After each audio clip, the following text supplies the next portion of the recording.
It had to be 2008, and I was a spectator in the stands at a local basketball game here in Portland, Oregon.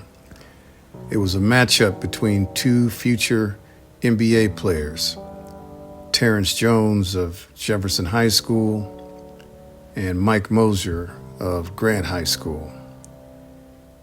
The game was fantastic.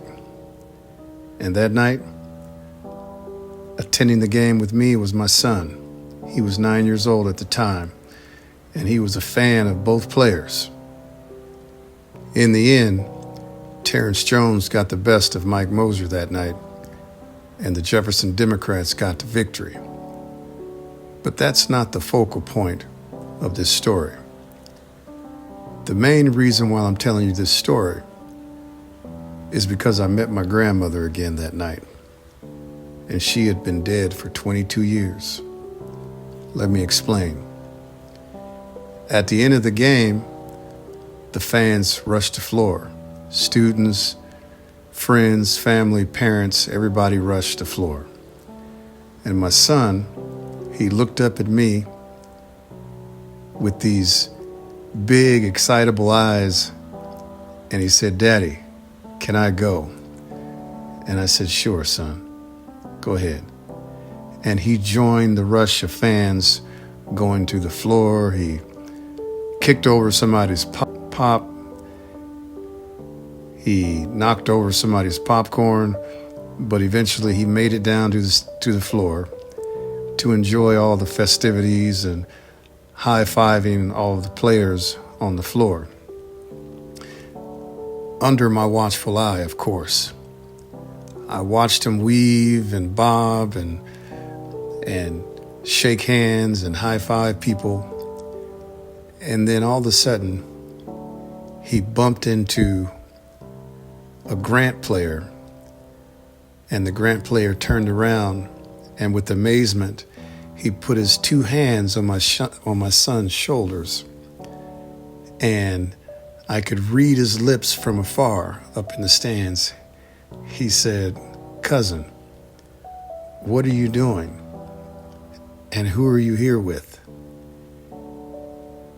And my son looked at his cousin and pointed towards me. And with a big $1 million smile, my little cousin, Dante Jr., he just smiled at me to let me know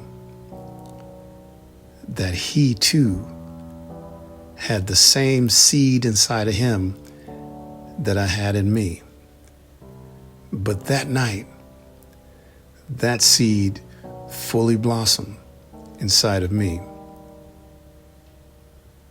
And it was the seed that was planted by my grandmother when I was a child. You see, she made it very, very clear that we were to all take care of each other, no matter the circumstances. If you're the older cousin, you take care of the younger cousin.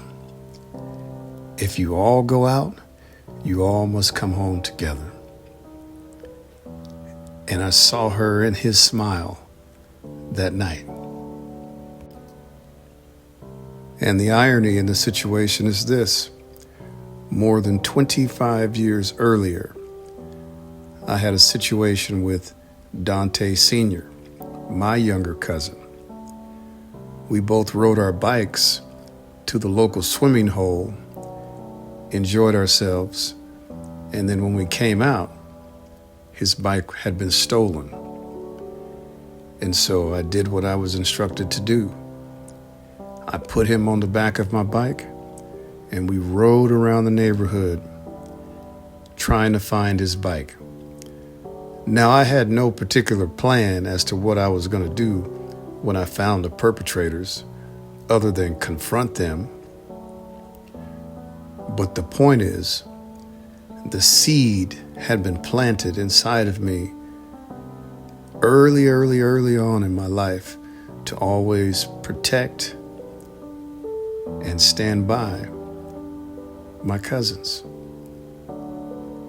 And that's what I did on that day. And when word got back to my grandmother that I had an outing with my younger cousin, and his bike had been stolen. The first question she asked me was, "Did you go help him find it?